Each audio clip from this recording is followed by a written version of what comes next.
The book of Deuteronomy is the fifth book of the Bible and the final book of the Torah. After the exodus from Egypt, Israel was at Mount Sinai for 1 year, entering into a covenant with their God. And then they had the disastrous road trip through the wilderness, and the Exodus generation disqualified themselves from entering into the land promised to Abraham. And so Deuteronomy begins with Moses standing in front of this new generation, explaining the Torah.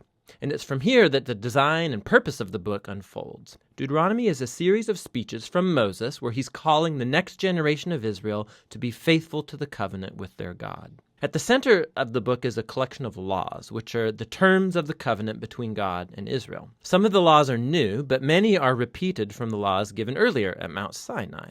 And that's actually where this book gets its name, from a Greek word deuteronomion, which means a second law. Now, surrounding these laws are two outer sections of Moses' speech. Each of these are broken up into two parts themselves. Let's just dive in and we'll see how this whole thing works. So Moses, first of all, summarizes the story so far, and he highlights how rebellious the previous generation was, in contrast with God's constant grace and provision in the wilderness. And God did bring his justice on them, yes, but he did not abandon his covenant promises. After this comes a series of very passionate sermons where Moses calls on this new generation to be more faithful than their parents were to the covenant. He reminds them of the 10 Commandments, and then the centerpiece of this section is a famous line called the Shema. Moses says, "Listen, Israel, the Lord is our God, the Lord alone, and you shall love the Lord your God with all of your heart, with all of your soul, and with all of your might." This became a very important daily prayer in Judaism, and it brings all of the themes of the book together. So the word listen, or Shema in Hebrew, it means much more than just to hear. Its meaning includes responding to what you hear, or in English we would say obey. And the word love in Hebrew also means much more than just an emotion or feeling. It's about a decision of wholehearted devotion to God that involves your will and your emotions, your mind and your heart.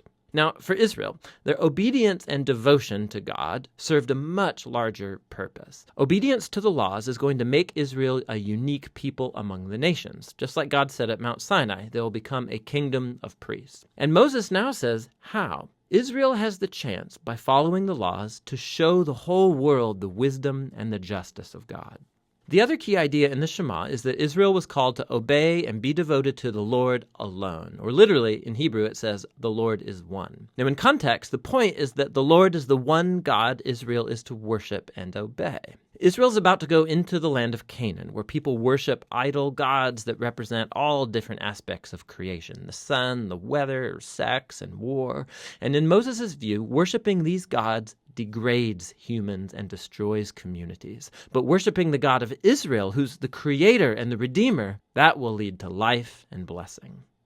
And so we come to the large collection of laws at the center of the book. And they're roughly arranged by topic. So the opening section is about Israel's worship of their God. They were to have one central temple where one God would be worshipped. And also, God was to be worshipped in Israel's care for its poor. So, for example, all Israelites were to set aside 1/10 of their annual income to be given to the temple. But another 10th was to be set aside every 3 years and given to the poor. And these are the kinds of laws that put Israel on the cutting edge of justice in comparison to their ancient neighbors, and it was all bound up with their worship of God. The next section outlines the character qualities of Israel's leaders. So the elders, the priests, the kings, these were all placed under the authority of the covenant laws, which God said that he would enforce by sending prophets to keep the leaders accountable. So in contrast to Israel's neighbors, where kings were thought of as divine and a law unto themselves, Israel's leaders were subordinate to the law and the prophets. Following this is a large section of laws about Israel's civil life, so rules about marriage and family and business, and also about social justice, about their legal system and how it was to protect widows and orphans and immigrants. And then these are concluded by more laws about worship. Now, here's some tips for reading all of these laws. Remember, first of all, these are the terms of the Sinai covenant given specifically to ancient Israel, living in a culture that's very different from yours. And so, too, it's not going to be helpful to compare these laws with modern laws from a very different culture. Rather, these were given to set Israel apart. And so we need to compare these laws with those of Israel's neighbors, like in Assyria or Babylon. And when you do that, all of a sudden laws that seemed harsh or bizarre become much more clear. You see that God is pushing Israel to a higher level of justice than was ever known before. And so finally, try to discern what core principles of wisdom or justice underlie any particular law, and you'll discover some really profound things. So here's an extra credit assignment. Go see how Paul the Apostle does this very thing in his first letter to the Corinthians, chapter 9, verse 9, and he quotes a law from Deuteronomy chapter 25, verse 4. It's really interesting. So back to Moses.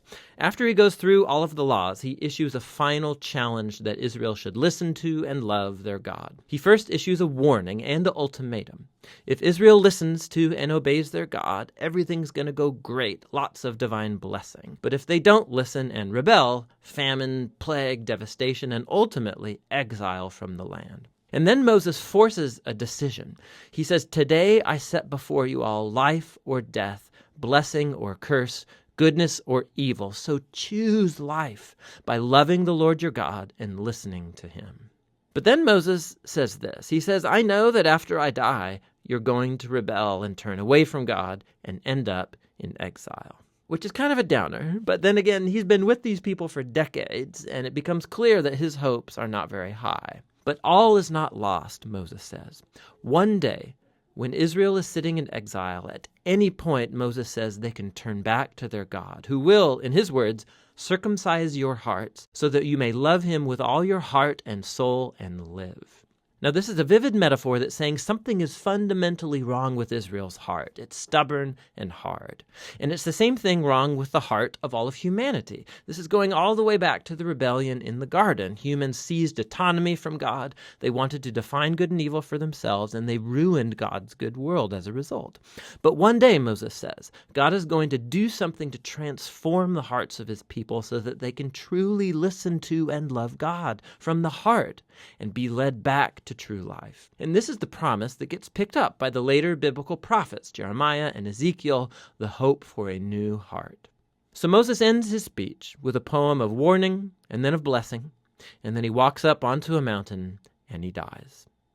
And so the Torah draws to a close. All of the major plot tensions of the biblical story are in place, but left totally unresolved. So when is the descendant of the woman going to come and defeat evil? Or how is God going to rescue the whole world and bless all nations through this family?